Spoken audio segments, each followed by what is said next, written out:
poslední době zaznívají hlasy od různých skupin Anonymous, že jen oni jsou ti praví Anonymous a ostatní ne. Anonymous může být každý a nikdo zároveň.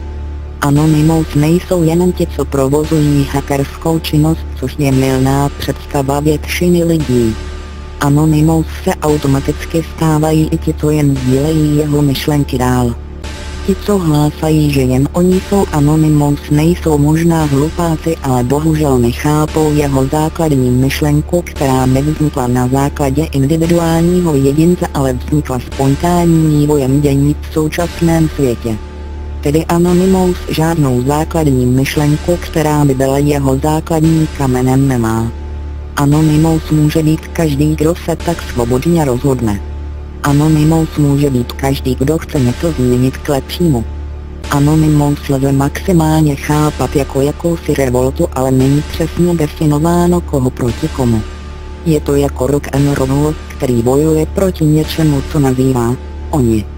A ti, co ho poslouchají, tuto myšlenku sdílejí, i když sami přesně nedokážou definovat, proti čemu vlastně ten rock and roll bojuje.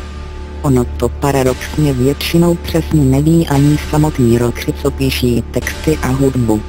Nesnažíme se kategorizovat, ale Anonymous stejně jako rock and roll bojuje hlavně proti bezpráví nadvládě globálních korporací, bank a skorumpovaných byrokratů a politiků. Což je boj opodstatněný a je potřeba proti němu bojovat tak dlouho, dokud ho společnost nevyhraje. Polemizovat ale nad tím, kdo je a není Anonymous, je nesmysl, který pramení z nepochopení jeho funkce a poslání, a to tak, že Anonymous žádnou přesně definovanou funkci či poslání ve skutečnosti nemá.